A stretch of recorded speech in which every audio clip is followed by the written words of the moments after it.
Happy good morning to all of you.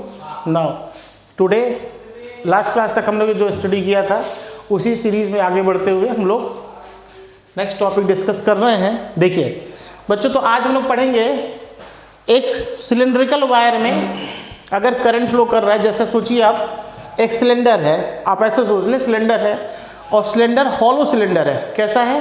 Hollow cylinder है और hollow cylinder के surface पे करंट फ्लो हो रहा है। करंट कहाँ फ्लो हो रहा है? हॉलो सिलेंडर के सरफेस पे करंट फ्लो हो रहा है।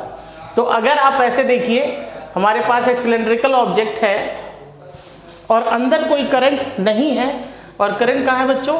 ऐसे, और ये करंट कितना है? I। ठीक है, कैसा बेटे? एक hollow cylindrical current carrying conductor है। आप ऐसे लिखना है, hollow cylindrical current carrying conductor, hollow cylindrical current carrying conductor. ठीक है, अगर hollow cylindrical current carrying conductor है तो उसमें मैग्नेटिक फील्ड कैसे फाइंड आउट करेंगे और कहाँ फाइंड आउट करेंगे? देखिए टारगेट हमारा क्या है कि इसका तो ये मान लीजिए ये सेंटर है। अगर ये सेंटर है तो सेंटर से ये डिस्टेंस क्या कहलाएगी? रेडियस। सेंटर से डिस्टेंस क्या कहलाएगी बच्चों? रेडियस कहलाएगी। तो अब आपको मैग्नेटिक फील्ड बताना है इनसाइड, यहाँ पे मैग्नेटिक फील्ड बताना है आपको, और साथ ही साथ मैग्नेटिक फील्ड बताना है आपको ये देखिएगा, ये सेंटर है, इस सेंटर से यहाँ पे, यानी यहाँ आप मैग्नेटिक फील्ड कैलकुलेट करिए और आप यहाँ मैग्नेटिक फील्ड कैलकुलेट करिए। ठीक है, देखिए मैं आपसे क्या बोल रहा हूँ समझिएगा इस चीज को। हमारे पास एक हॉलो सिलेंड्रिकल ऑब्जेक्ट है और हॉलो सिलेंड्रिकल ऑब्जेक्ट जिसकी रेडियस कितनी है? R। तो सेंटर से आउटसाइड पे मैग्नेटिक फील्ड पता करना है और सेंटर से उसके सरफेस यानी बाउंड्री पे मैग्नेटिक फील्ड पता करना है, और साथ ही साथ यहाँ पे मैग्नेटिक फील्ड। चलिए यहाँ भी मैग्नेटिक फील्ड फाइंड आउट करिए, तो यहाँ भी मैग्नेटिक फील्ड फाइंड आउट करना है और फिर आप इसका क्या करेंगे? फाइनली बच्चों इसका हम लोग ग्राफ बनाएंगे। ठीक है, तो स्क्रीनशॉट लें और कोशिश करें, बाकी मैं सॉल्यूशन आपको बता रहा हूं, देखिएगा। होप सो आपने ट्राई किया होगा और कुछ लोगों ने इसको सॉल्व भी किया होगा। तो देखिए इसका सॉल्यूशन कैसे करेंगे समझिएगा इसको। हम लोग सबसे पहले एक एम्पीरियन लूप ड्रॉ करेंगे। क्या करेंगे बच्चों? एम्पीरियन लूप ड्रॉ करेंगे। एम्पीरियन लूप क्या होता है? एम्पीरियन लूप ऐसा लूप होता है कि जिस पॉइंट पर हमें मैग्नेटिक फील्ड पता करना होता है, जिस पॉइंट पर मैग्नेटिक फील्ड पता करना होता है उस पॉइंट को लेते हुए एक सर्कल बनाएंगे हम लोग। जैसे अगर हमें यहाँ मैग्नेटिक फील्ड, तो मैं इसको थोड़ा छोटा कर देता हूँ ताकि सर्कल बनाने में मेरे लिए आसान हो। मैं यहाँ मान लेता हूँ, तो अगर मुझे यहाँ मैग्नेटिक फील्ड पता करना है तो मैं एम्पीरियन लूप कैसे बनाऊंगा देखना। मान लो बेटा ये जो आउटसाइड, मैं यहाँ हेडिंग भी बना देता हूँ, एट आउटसाइड। ठीक है, यहां मैग्नेटिक फील्ड पता करना है। तो अगर ये डिस्टेंस क्या है, ये तो ऑब्वियस सी बात है, रेडियस से तो बड़ा ही होगा। ये जो डिस्टेंस यहां से यहां तक का होगा वो रेडियस से क्या होगा? बड़ा होगा। तो अगर ये डिस्टेंस r है तो जितना इधर हमने लिया है उतना ही हम इधर ले लें और इसको ऐसे टच करें और ऐसा बना दें। तो ये जो एक देखिए वायर था एक सिलेंड्रिकल, और सिलेंड्रिकल वायर से r डिस्टेंस पे गए और ऐसा एक सर्कल बना दिए। ये जो सर्कल बनेगा, इस सर्कल को हम लोग क्या बोलेंगे? Amperian loop. Amperian loop, clear है? और जैसे कि आप गॉस थ्योरम को याद करिए, गॉस थ्योरम ने आपने एक बात कही थी, क्या बोली थी? सोचिए, पेज पलटिए और दिमाग लगाइए। क्या बोला था आपने? मैंने पढ़ाया था उस टाइम पे, तो मैंने आपको बताया था कि गॉस थ्योरम में हम लोग गॉसियन सरफेस बनाते हैं and at the Gaussian surface electric field same everywhere. यानी गॉसियन सरफेस पे हर जगह पे, गॉसियन सरफेस के हर जगह पे इलेक्ट्रिक फील्ड क्या होता है? सेम। ऐसे ही जो हम एम्पीरियन लूप बनाते हैं, एम्पीरियन लूप के हर पॉइंट पर, लेकिन यहाँ देखिए सर ने क्या बोला? पॉइंट, और वहाँ क्या बोला था? Surface. What is the difference between point and surface? बेटा जब हम लोग गॉसियन सरफेस की बात करते हैं तो वहाँ एक सरफेस बनाते हैं और यहाँ पे हम एक लाइन बना रहे हैं या लाइन इंटीग्रल है, एक लूप बना रहे हैं। लूप मतलब आप ऐसा एजम्पशन लेके चल रहे हैं, एक वायर का घेरा है वो, ठीक है, तो एम्पीरियल लूप क्लियर हो रहा है। इसमें लूप की बात करेंगे, इसमें सर्कल की बात करेंगे, उसमें सरफेस की बात करेंगे, उसमें एरिया की बात करेंगे और इसमें लाइन की बात करेंगे। क्लियर है। तो एट आउटसाइड, आउटसाइड का मतलब क्या हो गया बच्चों, आर ग्रेटर देन रेडियस से तो बड़ा ही हो गया।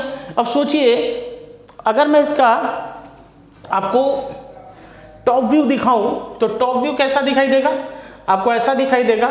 आप ऊपर से देखिए सिलेंडर को, ऊपर से एक रिंग टाइप का स्ट्रक्चर दिखाई देगा और इसमें करंट, अगर आप टॉप व्यू देख रहे हैं तो करंट कैसा दिखाई देगा, ऐसे ऊपर आता हुआ। जैसे कि अगर आप यहां से देख रहे हैं इसको तो करंट कैसा दिखाई दे रहा है, ऊपर आता हुआ, यानी अंदर से बाहर की तरफ। बाहर की तरफ के लिए हम लोग क्या बना सकते हैं, डॉट। बाहर की तरफ के लिए क्या बनाते हो, डॉट बनाते हो। तो आपको करंट ऐसा दिखाई दे रहा है जैसे करंट क्या हो रहा है, ऐसे बाहर की तरफ ऐसे आ रहा है करंट। क्लियर है। अब सोचिए इसका रेडियस कितना था, आर, और आपको यहां पे मैग्नेटिक फील्ड बताना था और आपने ऐसा एक एम्पीरियल लूप ड्रॉ किया था। तो बेटे ये तो कुछ वैसा ही हो गया ना, ये कि एक करंट कैरिंग वायर है और इससे आर डिस्टेंस में मैग्नेटिक फील्ड निकालना है। तो करंट कैरिंग वायर से आर डिस्टेंस में मैग्नेटिक फील्ड का फॉर्मूला क्या होता है, mu naught I upon 2 pi r. तो मैग्नेटिक फील्ड क्या हो जाएगा बच्चों, B equals to mu naught I upon 2 pi, और ये डिस्टेंस मान लिया बच्चों r, तो 2 पाई r। ये आउटसाइड के लिए हमने BO लिख दिया। क्लियर है। नाउ आगे बढ़िए, आप स्क्रीनशॉट लें ताकि मैं आगे लिख सकूं। चलिए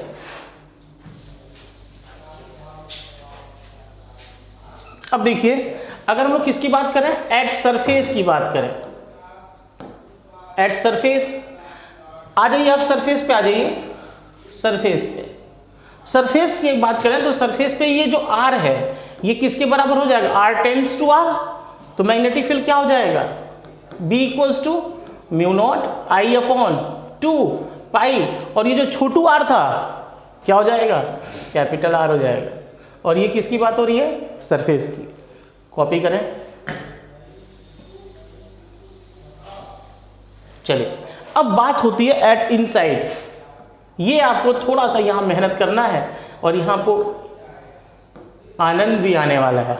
ठीक है, आनंद तो समझ ही रहे होंगे आप, तो आइए आनंद लेते हैं। यहाँ पे कहाँ की बात कर रहे हैं हम लोग, इनसाइड की बात कर रहे हैं। देखिएगा ये करंट कैरिंग कंडक्टर, ठीक, जिसकी रेडियस कितनी है बच्चों, r, और हमको इसमें यहाँ पे कहीं छोटू r less than capital R, यहाँ पे हमको मैग्नेटिक फील्ड फाइंड आउट करनी है। तो हम क्या करेंगे, एक एम्पीरियन लूप ड्रॉ कर लेंगे। ड्रॉ कर लिया हमने एक एम्पीरियन लूप, और एम्पीरियन लूप के हर पॉइंट पर मैग्नेटिक फील्ड क्या होगा, सेम होगा। तो अगर एम्पीरियन लूप के हर पॉइंट पर मैग्नेटिक फील्ड सेम होगा तो हम क्या फॉर्मूला क्या लगाएंगे, from ampere circuital law, B dot, आप समझ लीजिएगा कि मैं फॉर्मूले के डेरिवेशन करा रहा हूँ। ये ऐसे ही प्रॉब्लम्स पूछे जाते हैं। जैसे इसमें से 3 न्यूमेरिकल्स कैसे पूछे जाएंगे, आउटसाइड बताने का, सरफेस पे और इनसाइड, और तीनों ये अलग अलग पूछा जाएगा, इनसाइड, सरफेस और आउटसाइड। ठीक है, तो अंदर के लिए B dot DL equals to mu naught I in. Clear है। अब सोच के बताइए, इस एम्पीरियन लूप के अंदर कोई करंट है क्या, एम्पीरियन लूप के अंदर कोई वायर है, करंट है, दिख रहा है आपको कोई वायर करंट इसमें, बोलिए। अब मैं अगर ऑफलाइन होता तो शायद मैं यहाँ पे कुछ कहता आपको, बट यहाँ पे तो कुछ है ही नहीं। तो क्या कह सकते हैं, यहाँ पे नेल है, कोई करंट नहीं है, यानी आई क्या है, 0। इसके अंदर बच्चों कोई वायर ही नहीं है, ये हॉलो सिलेंड्रिकल वायर है। करंट सिर्फ इसके सरफेस पे फ्लो कर रहा है, अंदर कोई करंट तो है ही नहीं, अंदर कोई मटेरियल ही नहीं है बच्चों, यहाँ अंदर तो कुछ ही नहीं है, वैकेंसी है, वैकेंट प्लेस है। तो आई इन क्या हो गया यहाँ पे, 0। 0 देखते ही आप क्या लिख सकते हैं, हाँ, लेकिन ये छोटू आर तो है ना, तो आप मैग्नेटिक फील्ड एम्पीरियन लूप पे क्या होता है, सेम बाहर कर दीजिए, DL DL रहने दीजिए, 0 से 2 पाई r, इंटीग्रेशन चालू कर दीजिए, 0 इंटू म्यू नॉट 0 हो जाएगा, तो B इंटू DL का इंटीग्रेशन L, और लिमिट लगा देंगे तो क्या हो जाएगा, 2 पाई r इक्वल्स टू 0। सोच के देखो, क्या कभी 2 पाई r 0 होगा, ये तो लेंथ है, ये तो 0 हो ही नहीं सकता। तो कौन 0 रहा होगा, 2 पाई r तो 0, नहीं हो सकता, तो जीरो कौन रहा होगा? मैग्नेटिक फील्ड जीरो रहा होगा। आई थिंक आपको क्लियर हो गया। तो इनसाइड मैग्नेटिक फील्ड क्या हो गया? जीरो। तो आइए रिजल्ट की तरफ बढ़ते हैं, आप स्क्रीनशॉट लें। तो आपने क्या देखा कि अगर हमारे पास इस तरह का एक सेटअप है जिसकी रेडियस r है और यहां से रेडियस कितनी बच्चों? r, तो यहां से यहां पे मैग्नेटिक फील्ड कितना होता है अगर ये डिस्टेंस r है? तो outside mu naught I upon 2 pi r। Surface पे कितना होता है? bs मतलब सरफेस, s मतलब सन नहीं है बेटे, सरफेस है, I upon 2 pi capital R, और इनसाइड मैग्नेटिक फील्ड क्या है? जीरो। क्लियर है? अब हम इसका क्या बनाएंगे? ग्राफ।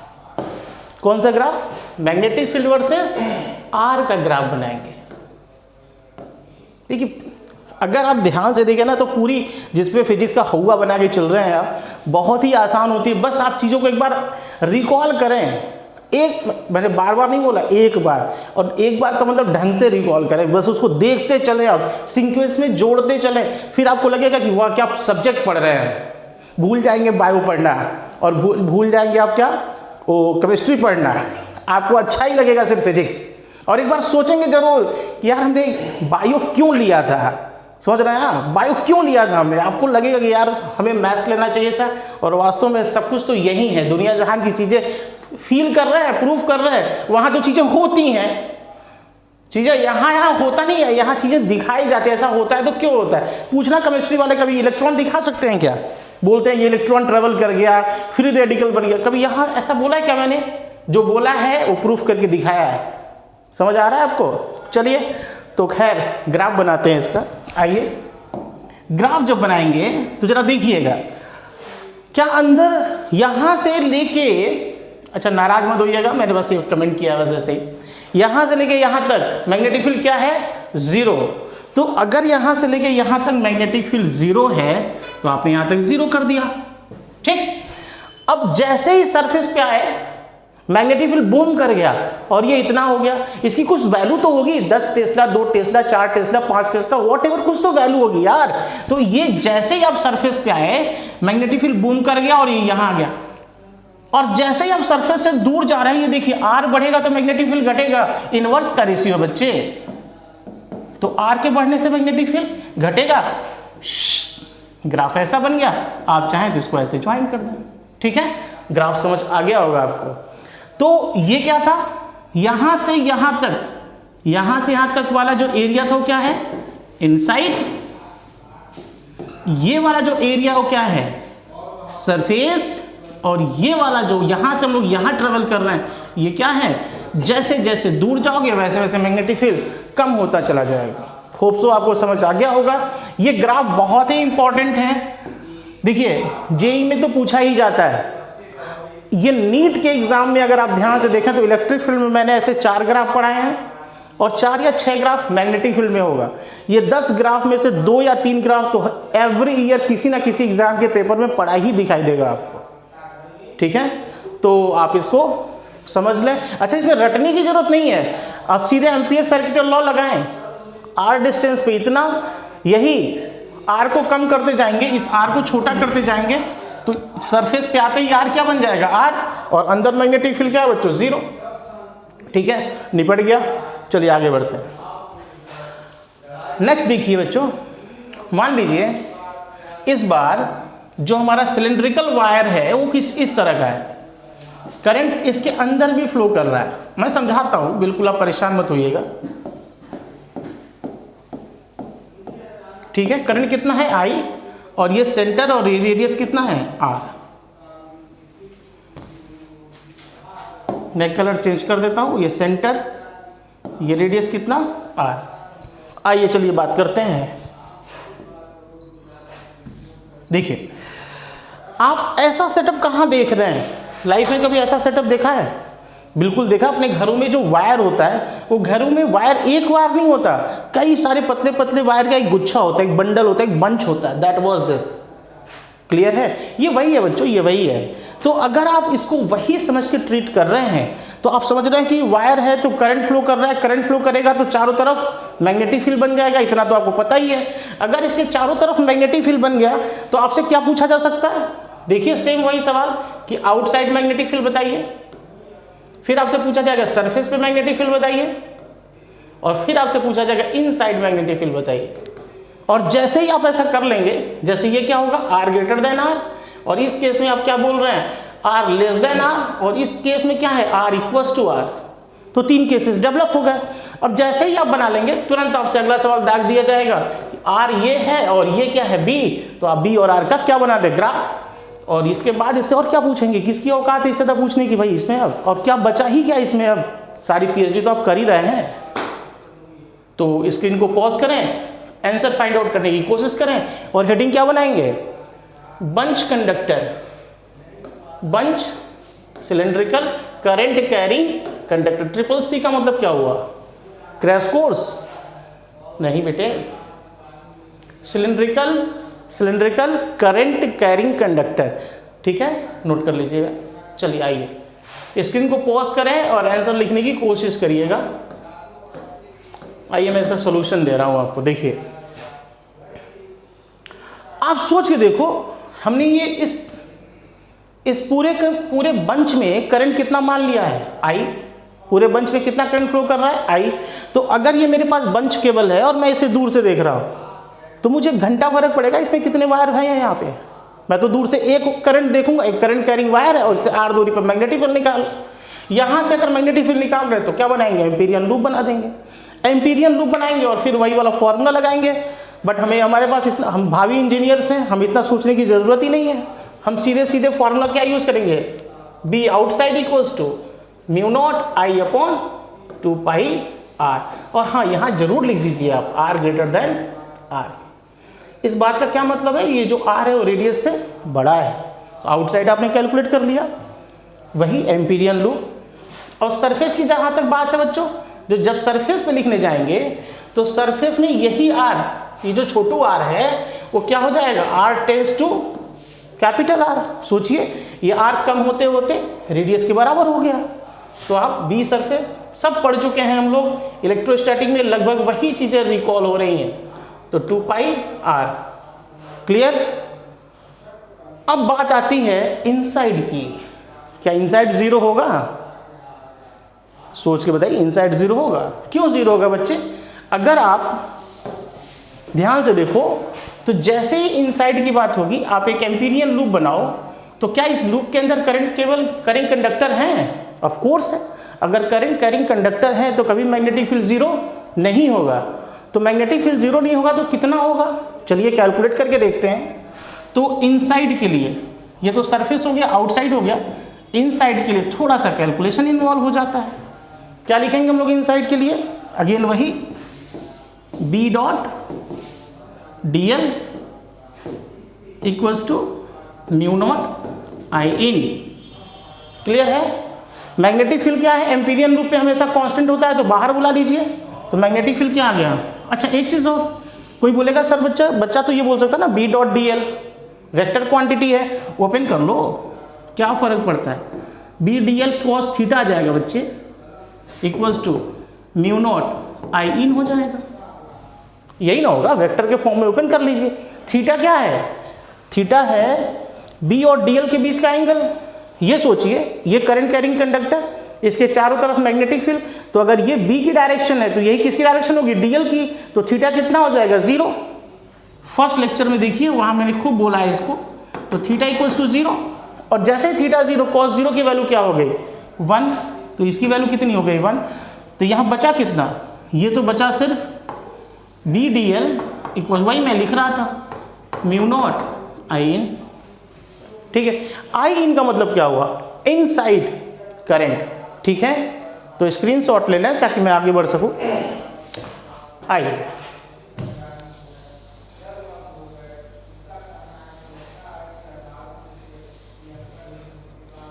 चलो हटा ही देता हूं यार। तो आया हमारे पास, बी को बाहर बुला लो, इंटीग्रेशन क्या बचा, डीएल म्यू नॉट आई इन। इसको थोड़ा सा बड़ा लिख देता हूं, आई इन। ठीक है, डीएल देखिए जरा, डीएल तो यही है ना जी, इंटीग्रेशन में 0 से 2 पाई आर, तो 0 से 2 पाई आर, तो b इक्वल्स टू क्या, b इंटू क्या हो जाएगा 2 पाई आर, और इधर क्या आ जाएगा म्यू नॉट। लफड़ा यहाँ है आई इन क्या होगा, आइए सोचते हैं। देखिए आई इन का मतलब क्या है कि इनसाइड इस लूप के अंदर कितना करंट फ्लो हो रहा है, इस लूप के अंदर कितना करंट फ्लो हो रहा है। तो एक बात सोचिए, आइए मैं यहाँ साइड में थोड़ा सा कैलकुलेशन कराता हूँ आपसे। एक बात बताइए, अगर मैं बात करूँ इस छोटू का, इस छोटू लूप का एरिया कितना होगा, क्या ये डिस्क है या क्या ये लूप है, ये एक लूप है, एक सर्कल टाइप का स्ट्रक्चर है, एरिया क्या होता है पाई आर स्क्वायर, एरिया क्या होगा पाई आर स्क्वायर। अच्छा, लेकिन ये आई करंट किस में फ्लो कर रहा है, इस पूरे वायर में फ्लो कर रहा है, पूरे बंच केबल में फ्लो कर रहा है, तो क्या लिखोगे आप, लिखोगे पाई बड़े आर का स्क्वायर में आई करंट फ्लो कर रहा है। हाँ यार, ये देखो ये पूरे बंच में कितना करंट फ्लो कर रहा है आई, और बंच का रेडियस कितना है आर, तो एरिया क्या हो जाएगा पाई आर स्क्वायर। तो पाई आर स्क्वायर में कितना करंट आई, तो 1 में कितना होगा आई अपॉन पाई आर स्क्वायर, और इसी को तो बेटा करंट डेंसिटी यानी जे बोलते हैं ना, करंट पर यूनिट एरिया क्या बोलते हैं इसको, जे। ठीक है, ले अब सोचना मैंने क्या बोला, पाई आर स्क्वायर में कितना करंट आई, तो 1 में कितना इतना, लेकिन हमें 1 में थोड़ी ना निकालना है, हमें तो इस छोटू में निकालना है। तो इस छोटू का एरिया क्या हो जाएगा पाई इंटू छोटू आर का स्क्वायर, तो क्या लिखोगे पाई इंटू छोटू आर का स्क्वायर में कितना करंट होगा। इस पूरे को अगर मैं जे लिख दूं तो J into pi into are का स्क्वायर, तो ये इस एरिया में करंट हो जाएगा ना यहाँ पे।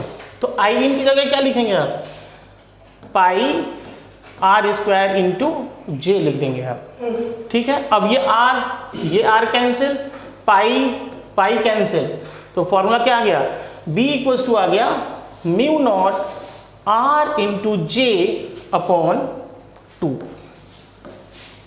Inside magnetic field. क्लियर है, कुछ नहीं करा मैंने, बस मैंने क्या बोला, होता ही बच्चों ये सब्जेक्ट आसान है, इसमें कुछ ऐसा ही नहीं, आप लोग हवा बना के बस चलते हैं। अगर आप ध्यान से देखें वही फॉर्मूला वही कॉन्सेप्ट बार बार मैं यूज कर रहा हूँ, B dot D L mu naught I in, mu naught को अपने बस्ते में रखा, आई इन पे करिश्मा करा। कैसा करा, पाई आर स्क्वायर में आई तो 1 में इतना, तो पाई छोटू आर के स्क्वायर में जे, इसी को तो जे बोलते हो ना यार। ठीक, उठा के वैल्यू रख दिया, आंसर आ गया। चलो अब क्या बनाना है, ग्राफ हटाओ, देखो तो क्या आया, कुछ ऐसा सेटअप चल रहा था अपना, करंट कितना था आई, टोटल करंट कितना था आई, आउटसाइड कितना आया था mu naught I upon 2 pi छोटू आर, और इस केस में आर क्या था रेडियस से बड़ा, सरफेस पे कितना आया था म्यू नॉट आई अपॉन यही आर किसके बराबर हो जाएगा रेडियस के, तो 2 पाई कैपिटल आर, और बी इनसाइड कितना आया था mu naught R J upon 2। बस ये थोड़ा सा आपको याद करना है। ठीक, हाँ यहाँ एक चीज़ देखिए यार, क्या ये मैग्नेटिक फील्ड रेडियस के प्रोपोर्शनल हो गया, मैग्नेटिक फील्ड किसके प्रोपोर्शनल हो गया रेडियस के। तो आइए ग्राफ बनाते हैं, स्क्रीन को पॉज करिए और ग्राफ बनाने की कोशिश करिए, स्क्रीन को पॉज करिए और ग्राफ बनाने की कोशिश करिए। तो अगर आप यहां देख रहे हैं इनसाइड, तो यहां देखिए आप क्या दिख रहा है आपको, इनसाइड में आर के प्रोपोर्शनल है, यानी जैसे जैसे आप इसमें आगे की तरफ बढ़ेंगे वैसे वैसे मैग्नेटिक फील्ड बढ़ेगा। और ये तो y equals to mx type का ग्राफ दिख रहा है। ये ग्राफ कैसा दिख रहा है, ये ग्राफ आपको फील दिला रहा है y इक्वल्स टू mx।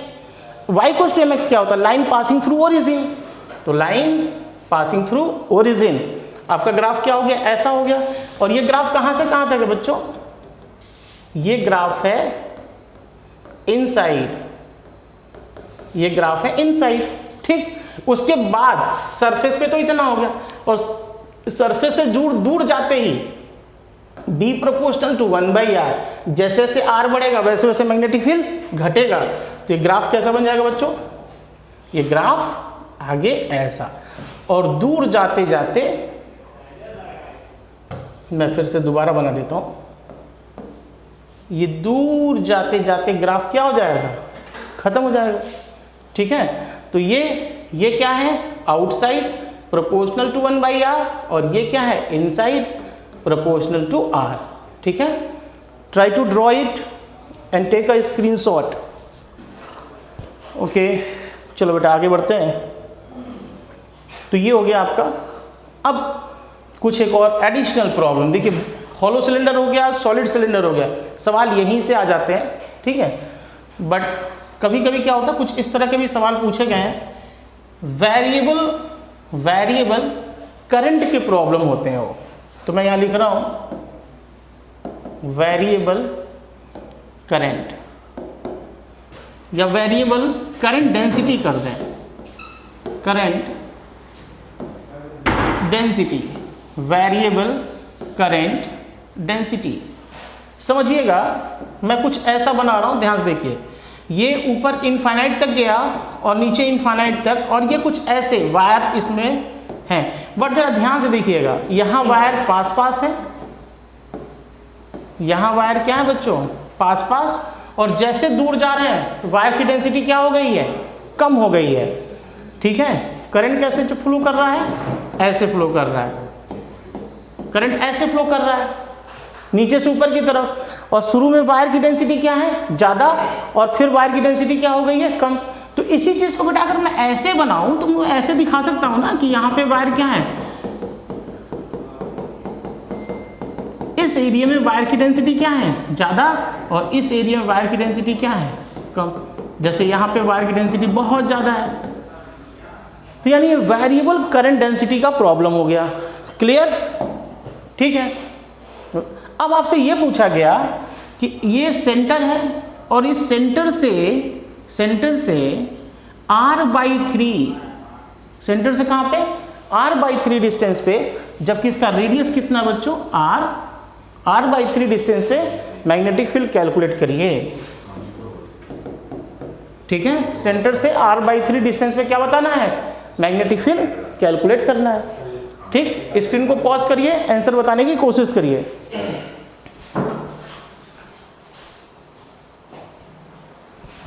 चलिए स्क्रीन को पॉज करिए, आंसर बताने की कोशिश करिए। देखिए, तो सबसे पहले ऐसे सवालों में क्या करते हैं कि हम यहां पे एक एम्पीरियल लूप बना देते हैं। क्या बना देते हैं बच्चों, एम्पीरियल लूप बना देते हैं। ठीक, जिसकी मोटाई कितनी है, dr, और ये कहाँ पे जाके, r पे जाके एक dr मोटाई का क्या बनाते हैं, एम्पीरियल लूप। देखो फॉर्मूला क्या कहता है, देखो बार बार मैं वही काम कर रहा हूँ, कुछ नया नहीं है, बस हाँ थोड़ी सी सोच बदलने की बस बात है। ठीक, अब देखो जरा ध्यान से, अगर मैं इसको लिखूं तो ये लिखूंगा क्लोज इंटीग्रेशन b.dl, और 0 से कहाँ तक, कहाँ पर बताना है, r/3, तो dl कहाँ तक लिख दूंगा, r/3 तक लिख दूंगा। ठीक है ना। अच्छा, और ये जब ये जब हटाऊंगा, जैसे मैंने ऐसे लिखा ढंग से b/dl cos, तो 0 हो जाएगा ना b/dl के बीच का एंगल, और यहाँ क्या लिखूंगा, 0 से कहाँ तक, r/3 μ0, और यहाँ पे क्या लिख रहे हैं बेटा, I in, क्या लिख रहे हैं, I in लिख रहे हैं। अगर हम लोग μ0 I in लिख रहे हैं तो I inside कैसे कैलकुलेट करेंगे, प्रॉब्लम ये है कि I in how to calculate, क्योंकि हमको इसके अंदर I in कैलकुलेट करना है, हमें इसके अंदर क्या करना है, I in कैलकुलेट करना है। तो इसके अंदर I in कैसे कैलकुलेट करेंगे, ये सोचने वाली बात है। ठीक है, तो आइए सिखाता हूँ इसको कैसे कैलकुलेट करना है। आप यहाँ फिलहाल के लिए I in लिख दें और यहीं पे इसको स्टॉप कर दें। ठीक, सुनिएगा, मैं सारा कुछ तो नहीं हटा सकता, बस इतना जरूर हटा देता हूँ। देखिए I in कैसे कैलकुलेट करेंगे, देखिए अगर मैं आपसे पूछूं I इक्वल्स टू क्या होता है, तो आप कहेंगे sir J/A। I equals to क्या होगा, J/A। तो इस छोटे से का एरिया कितना होगा, डी ए। तो इस छोटे का एरिया डी ए होगा, तो उस छोटे से एरिया में करंट कितना होगा, डी आई। तो डी आई इक्वल्स टू ऐसा लिख सकता हूं। अब इस डी ए एरिया में मैं इसको ऐसे लिख दूं, D A equals to J equals to D I into, या एक काम और आप आसान कर सकते हैं इसको थोड़ा सा, ऐसे लिखें आप, D I current equals to J equals to I upon D A, ऐसा कर लें आप। तो डी ए इक्वल्स टू क्या हो गया, आई अपॉन जे, और अगर आप छोटा सा एरिया लिखें तो आप यहां डी आई लिख दें, या थोड़ा सा और मैं इसी को ऐसे कर दूं, D I equals to J into D A. अब सही है, थोड़ा और आसान हो गया अब आपके लिए। J equals to I upon A current per unit area, तो D I equals to J into D A. तो डी आई क्या हो जाएगा, डी आई हो जाएगा जे इंटू डी ए।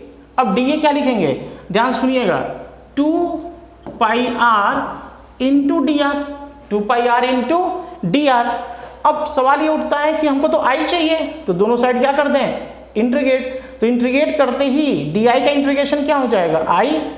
अब देखिए यहाँ पे ये जो करंट वैरी कर रहा है, ये आपको कुछ रिलेशन के साथ दिया जाएगा। जैसे उसने कहा कि जे जो है वो वैरी कर रहा है जे नॉट आर, तो जे की जगह क्या लिख देंगे आप, integration J not are 2 pi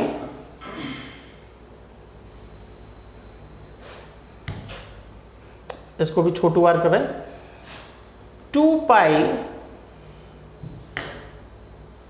J not are, और ये तो अपने आप अपनी जगह पे 2 pi R D R.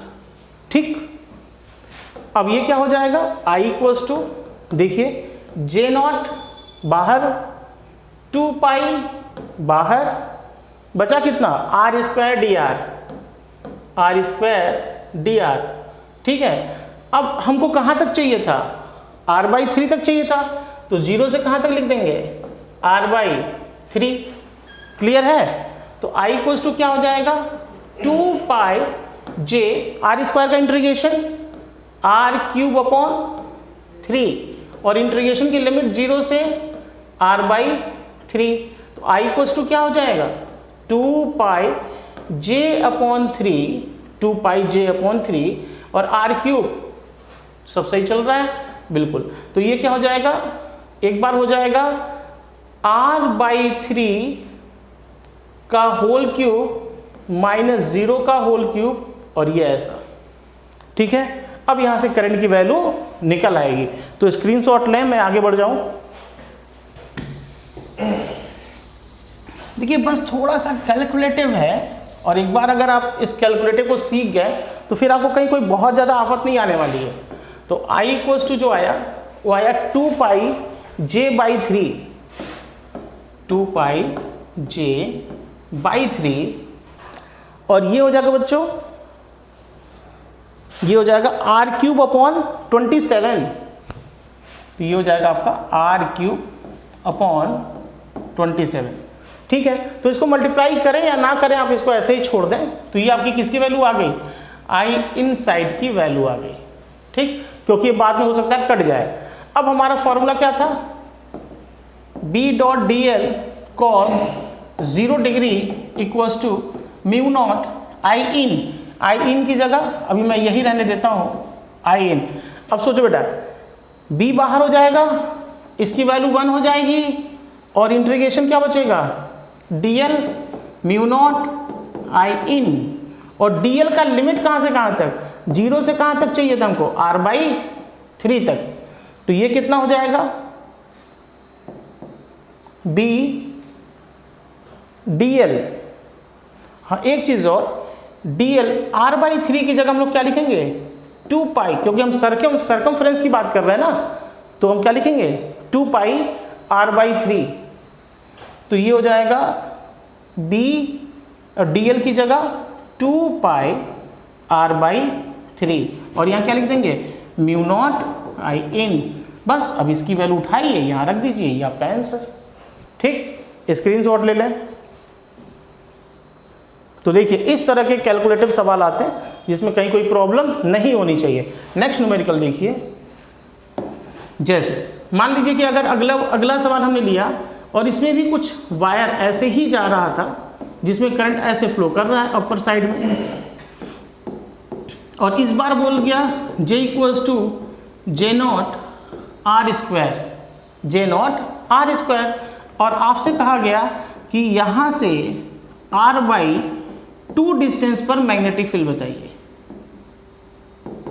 Clear है ना, r/2 डिस्टेंस पर क्या बताइए, मैग्नेटिक फील्ड बताइए। अगेन आप क्या करेंगे, सेम वही कॉन्सेप्ट, di इक्वल्स टू, अब देखिए आप ऐसे लिखें J इक्वल्स टू क्या होता है I/A, तो di अपॉन dA, तो di इक्वल्स टू क्या हो जाएगा J इंटू dA। ठीक है, अब आप क्या लिख सकते हैं di इक्वल्स टू J। अब आप इसको ऐसे समझें, ये ऐसा एम्पीरियल लूप बना लें, तो जैसे एम्पीरियल लूप बनाएंगे क्या लिखेंगे dA 2 पाई r, r की जगह क्या लिखेंगे आप r/2 इंटू dr, या आप इसको 2 पाई r की जगह पे छोटा r लिख सकते हैं, तो 2 pi r into dr। Clear है, तो ये आपका क्या जाएगा dA, और अब आप इसके दोनों साइड क्या कर दें इंटीग्रेट करें, तो ये तो इंटीग्रेशन क्या हो जाएगा I और J बाहर 2 पाई बाहर, और ये क्या हो जाएगा बच्चों r से कहाँ तक dr तक, और ये dr की लिमिट कहाँ से कहाँ तक है 0 से कहाँ तक r/2। क्यों, क्योंकि आपने यहां से r डिस्टेंस पर जाकर एक एम्पीरियल लूप ऐसा बना दिया जिसकी विड्थ कितनी है dr। बस चीजें खत्म। एक बार आपको क्या मिल गया बच्चों I in मिल गया, तो अब आप क्या करें integration b dot dl cos theta equals to mu naught I in, और dl की लिमिट क्या रखेंगे 0 से 2 पाई r/2, खत्म। तो अब आपने क्या सीखा, यहां तो मल्टी न्यूमेरिकल प्रॉब्लम बन गया ना। यहां पे J equals to J naught R square की जगह क्या क्या हो सकता था, J नॉट R क्यूब हो सकता है, J नॉट R पावर 5 हो सकता है, और यहाँ r/2 r/3 r/4 वॉटएवर कोई भी डेटा लिया जाए आंसर आपका सेम आने वाला है। ठीक, तो स्क्रीनशॉट लें ताकि मैं आगे बढ़ सकूं। चलिए बच्चों आइए नेक्स्ट न्यूमेरिकल की तरफ बढ़ते हैं। देखिएगा, मान लीजिए बेटा कुछ इस तरह का न्यूमेरिकल आ गया, देखिए आता ही है, ये रेडियस है A, ये रेडियस है B, और वायर जो है वो यहां है,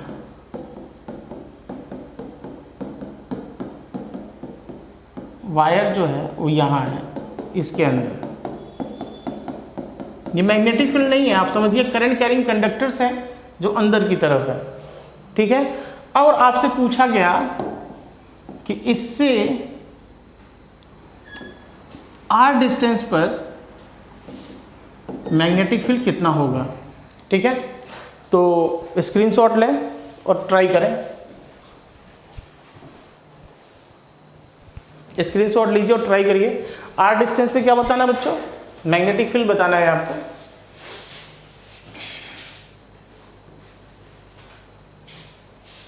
चलिए आइए मैं सॉल्यूशन बता रहा हूं, देखिएगा। कोशिश तो किया ही होगा आपने, और हो सकता है कि कुछ लोगों ने इसका रिजल्ट भी निकाल दिया हो। देखिए ऐसे सवालों में घूम फिर के हम लोग एक ही रिजल्ट पे जाते हैं, कौन सा B डॉट dl। हम लोग पढ़ ही रहे हैं एम्पियर सर्किटल लॉ से या बायो सेवर्ट्स लॉ से मैग्नेटिक फील्ड को कैलकुलेट करना। तो B dot dl equals to हमेशा क्या यूज करेंगे, mu naught I in use करेंगे। ठीक है, और अगेन यहाँ पे जहाँ पे हमसे पूछा गया है वहां पे क्या बनाएंगे बच्चों, एम्पीरियन लूप बनाएंगे।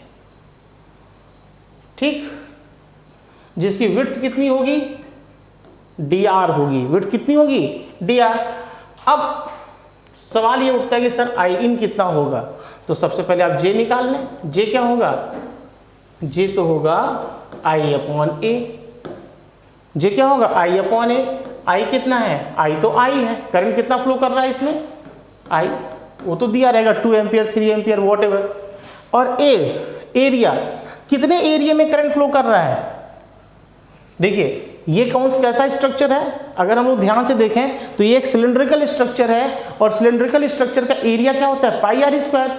तो अगर इसका एरिया पाई आर स्क्वायर होगा, उस हिसाब से अगर देखें तो बड़े वाले का एरिया क्या होगा, पाई इंटू बी का स्क्वायर, और छोटे वाले का क्या होगा, पाई इंटू ए का स्क्वायर। तो हम क्या लिख सकते हैं, पाई कॉमन हो गया, और बड़ा वाला एरिया क्या है, B square minus A square. ये तो हमारा कौन आ गया बच्चों, करंट आ गया, करंट डेंसिटी आ गया। ठीक है, अब हमको क्या करना है, आई इन जब निकालेंगे तो आई इन क्या हो जाएगा, आई इन क्या होगा, हमको इनसाइड करंट चाहिए, तो ये हो जाएगा जे इंटू ए। क्या हो जाएगा, जे इंटू ए। तो आई इन क्या हो जाएगा, जे की वैल्यू क्या लिखेंगे आप, ये वैल्यू आप टेस्ट करेंगे, बट फिलहाल मैं जे को जे ही रहने देता हूं। और एरिया, अब सवाल उठता है कि इस केस में एरिया क्या लिखेंगे, हमको बेटा इनसाइड करंट निकला है, तो इनसाइड करंट तो इसके अंदर ही अंदर होगा। तो ये वाला, ये यहां से आता कितनी डिस्टेंस है, आर, और ये डिस्टेंस कितनी है, ए। तो क्या लिखेंगे आप, एरिया, एरिया लिख देंगे R square minus A square, R square minus A square. ये क्या हो गया, आई इन हो गया, और जे की वैल्यू यहां उठा के पटक देंगे। ठीक है, तो आइए लिख देता हूं मैं यहाँ पे। तो अगर आप लिखेंगे closed integration B D L cos theta, 0 हो जाएगा, ये हर केस में 1 हो जाएगा, बार बार लिखने की आवश्यकता भी नहीं है। और लिखेंगे mu naught I in, I in की जगह पे ये वैल्यू जैसे ही लिखेंगे आप लिखेंगे जे, और ये क्या हो जाएगा ऊपर, R square minus A square divided by pi B square minus A square,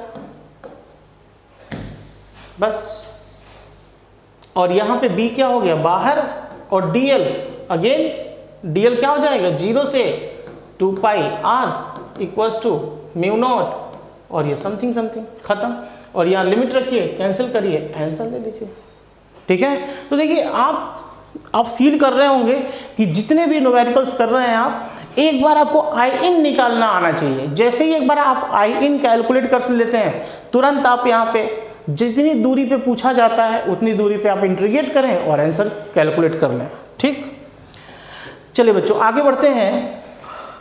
cavity problem, किसकी बात कर रहे हैं हम लोग, कैविटी प्रॉब्लम्स की। देखिए ये कैविटी प्रॉब्लम्स कहाँ कहाँ आपने पढ़ा है, आपने कैविटी प्रॉब्लम सबसे पहली बार पढ़ा था वो सेंटर ऑफ मास में पढ़ा था, सेंटर ऑफ मास। फिर आपने कहाँ पढ़ा, रोटेशनल में पढ़ा क्या, नहीं रोटेशनल में नहीं पढ़ा। फिर आपने पढ़ा ग्रेविटेशन में, ग्रेविटेशन में पढ़ा। फिर कहाँ पढ़ा आपने, इलेक्ट्रोस्टैटिक में। और अब कहाँ पढ़ने जा रहे हैं, मैग्नेटिज्म में। तो अब क्या फील कर रहे हैं आप, जरा ध्यान से देखिए, तो कुछ फील कर रहे हैं आप। सेम सवाल कितने चैप्टर्स में रिपीट हुआ है, तो यकीन मानिए अगर एक बार फिजिक्स का बेसिक क्लियर हो गया ना आपको, तो आप महसूस करेंगे एक ही चीज टीचर बार बार पढ़ा रहा है आपको।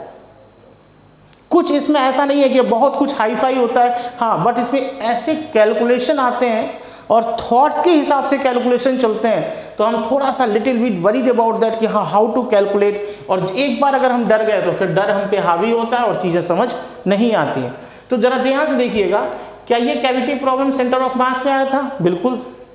ग्रेविटेशन में तो मैंने ही पढ़ाया है आपको, और इलेक्ट्रो में हाँ मैंने ही पढ़ाया है, और मैग्नेटिज्म में बस एक चैप्टर मैंने नहीं पढ़ाया, वो सबने पढ़ाया होगा आपको सेंटर ऑफ मास में। ठीक, तो आइए आज मैग्नेटिज्म को डिस्कस करते हैं कैविटी प्रॉब्लम से।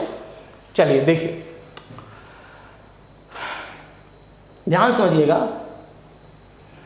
बेटा, ये स्फीयर नहीं है, ये एक सिलेंड्रिकल पाइप है जिसमें करंट कैरिंग कंडक्टर या बंच केबल फ्लो कर रहा है। अब क्या हुआ कि हमने कुछ इसका जो सिस्टम था कुछ इस तरह से दिखा रहा हूं आपको, देखिएगा।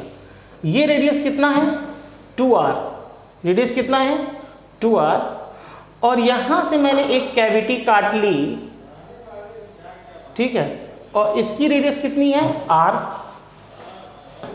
ठीक, और सिर्फ वायर जो है इस एरिया में, वायर कहाँ है बच्चों, इस एरिया में वायर है,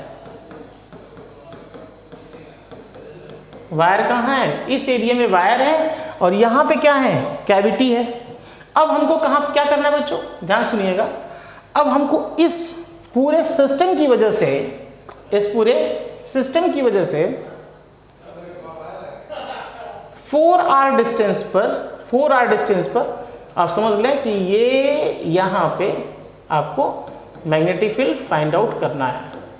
ठीक है, इस सिस्टम से कितने डिस्टेंस पे मैग्नेटिक फील्ड फाइंड आउट करना है, 4r डिस्टेंस पे मैग्नेटिक फील्ड फाइंड आउट करना है।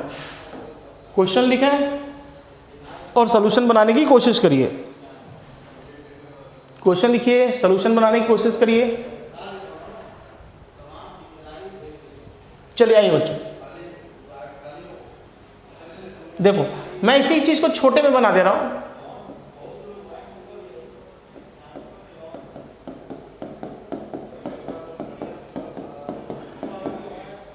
जैसे यहां है, यहां से देखिएगा, यहां से यहां तक की डिस्टेंस कितनी है बच्चों, 4r, तो ये डिस्टेंस कितनी हो गई, 4r। और चूंकि ये कैविटी था, तो इसके अंदर हम कैविटी तो नहीं दिखा पा रहे हैं, तो हमने क्या किया, इसका खुद का रेडियस कितना है, 2r, तो हमने क्या किया, छोटा सा बॉल ले लिया और इसके अंदर कैसा करंट मान लिया, बाहर की तरफ। ये करंट कैसे जा रहा है, बाहर की तरफ। और सोचो इसका खुद का रेडियस कितना है, r, और इससे अब यहां से देखना बेटे, इसके सेंटर से अगर मैं ये डिस्टेंस देखूं तो ये डिस्टेंस कितना हो जाएगा, 3r। तो मुझसे यहां से 3r डिस्टेंस पे क्या बताना है, मैग्नेटिक फील्ड, और यहाँ क्या बताना है, मैग्नेटिक फील्ड। और अगर हम ये दो मैग्नेटिक फील्ड बता दें और इन दोनों को ही वेक्टरली ऐड कर दें, वही हमारा क्या हो जाएगा, आंसर हो जाएगा। सोचिए ये कैसा है, अंदर करंट कैसे जा रहा है, अंदर, तो मैग्नेटिक फील्ड कहाँ बनेगा, नीचे। तो यहाँ मैग्नेटिक फील्ड की डायरेक्शन कैसे आएगी बच्चों, इस जगह पे मैग्नेटिक फील्ड की डायरेक्शन आ जाएगी नीचे की तरफ। और ये कैसे जा रहा है करंट, वायर ऊपर बाहर जा रहा है, तो मैग्नेटिक फील्ड यहाँ पे देखिए, ये करंट कैरिंग कंडक्टर कैसे जा रहे हैं बाहर, तो यहाँ पे मैग्नेटिक फील्ड कैसा आ जाएगा, ऊपर। तो यहाँ पे मैग्नेटिक फील्ड की डायरेक्शन ये होगी। बट सवाल उठता है कि मैग्नेटिक फील्ड होगा कितना, तो इसमें सोचना क्या है, आपको क्या प्रॉब्लम आ रही है, म्यू नॉट, ये सिस्टम से बाहर है ना बच्चों, तो बाहर होता है तो क्या लिखते हो, mu naught I upon 2πr, 2π, और r की जगह क्या लिखोगे बच्चों, 4r। यहाँ क्या लिखोगे, म्यू नॉट I अपॉन 2π, और यहाँ क्या लिख दोगे, 3r। और देखो इसकी डायरेक्शन कैसी है, j कैप, और इसकी डायरेक्शन कैसी है, माइनस j कैप। बस आप इसको जोड़ दें अब, तो यहाँ पे बी नेट कितना हो जाएगा, ये हो जाएगा, देखिए म्यू नॉट I अपॉन 2π, तो दोनों में कॉमन है, तो 2π कॉमन ले लीजिए, बचा कितना, mu naught I upon 2π, 1/4r minus j cap plus 1/3r j cap. बस ये आपका क्या हो जाएगा, आंसर। ठीक, तो स्क्रीनशॉट ले लीजिए। तो होप सो आपको आज का लेक्चर समझ आया होगा। तो आज का लेक्चर यहीं तक, that's all for today class, thank you, bye bye.